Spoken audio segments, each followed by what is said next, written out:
اپنی مجبوری کی وجہ سے یا حکومتیں اپنی مجبوری کی وجہ سے وہ اسٹرکچرل اصلاحات نہیں کر سکی.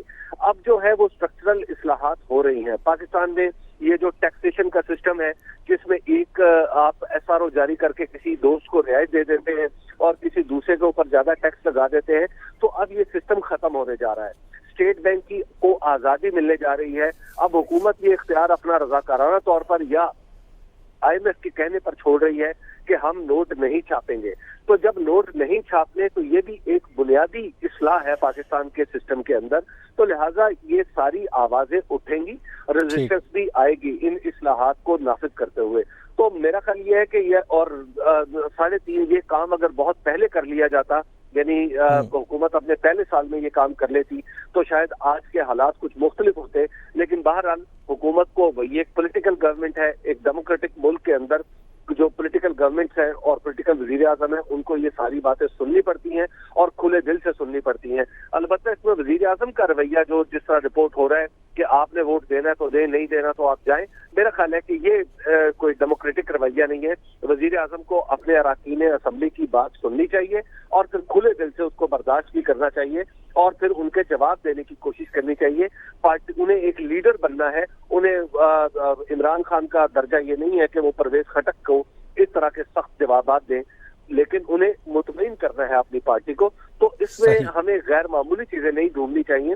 البتہ لاسٹ میں عرض کروں گا کہ پاکستان کے اندر چونکہ حکومتوں کے بارے میں چوتھے سال ایک آسیب طاری ہو جاتا ہے اور اس میں مختلف باتیں شروع ہو جاتی ہیں کہ اب حکومت ایسے جائے گی اور حکومت ویسے جائے گی, تو لہذا ان باتوں کے کانٹیکسٹ میں جب وزیر دفاع کی گفتگو سنیں یا نور عالم کی گفتگو سنیں تو آپ کو لگتا ہے کہ بہت کچھ ہونے جا رہا ہے. لیکن میری انڈرسٹینڈنگ یہ ہے کہ اس کو آپ انٹرنلی ایک ڈیموکریٹک ڈیولپمنٹ کے طور پہ ہی دیکھیں.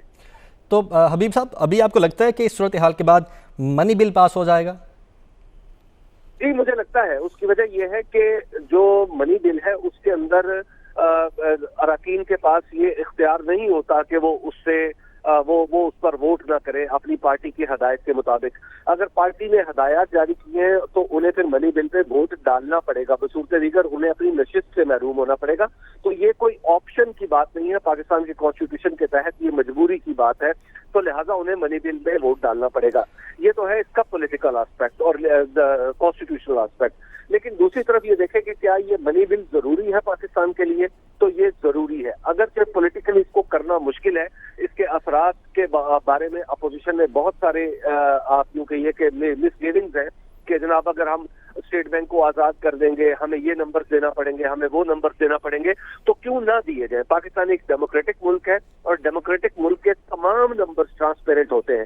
کیا ہم نہیں جانتے امریکہ اور برطانیہ میں دفاعی اخراجات کیسے ہوتے ہیں؟ ہمیں سب پتہ ہے. لیکن ہم اپنے اس طرح کے جو سینسٹیو اخراجات ہیں ان کے بارے میں بہت ساری چیزیں ہمیں نہیں پتہ ہوتی, تو ہمیں کیوں نہ پتہ ہو. تو لہٰذا ہمیں اس میں غیر معمولی طور پر کچھ چیزیں ریڈ نہیں کرنی چاہیے. نہ ہی یہ جو بل ہے پاکستان کی جو خدا نخواستہ کچھ تعلیمیت کے خلاف ہے یا پاکستان کی مجبوری کے یا پاکستان کو مجبور کر کے کیا جا رہا ہے.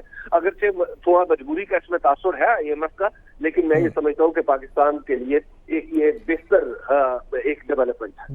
بل ایک بہتر ڈیولپمنٹ ہے. لیکن حبیب اکرم صاحب, ہم نے دیکھا عثمان بزدار صاحب کے عشائیے میں کوئی 30 سے زائد ارکان نہیں آئے. ان کی لسٹ بھی وزیر اعظم عمران خان کو بھیجی گئی ہے, اور ابھی جو صورتحال ہوئی اس سب کے باوجود لگ نہیں رہا کہ اب جو حالات ہیں وہ وزیر اعظم کے فیور میں جا رہے ہیں. دیکھیے 3.5 سال بعد جب گزر چکے ہوتے ہیں تو وزیر اعظم کی فیور میں حالات نہیں رہتے. اس کی وجہ یہ ہے کہ وزیر اعظم کو اپنے تمام تر کیے ہوئی چیزوں کا جواب دینا پڑتا ہے. تو اب اگر جواب مانگا جا رہا ہے اور وزیر اعظم اس کا برا منا رہے ہیں یا ان کے لفظوں سے ایسے لگ رہا ہے کہ وہ برا منا رہے ہیں, تو میرا خیال ہے کہ یہ کوئی مناسب بات نہیں. وزیر اعظم کا رویہ سب سے زیادہ ڈیموکریٹک ہونا چاہیے, اور یہ ایک مشکل وقت ہے حکومت کے اوپر.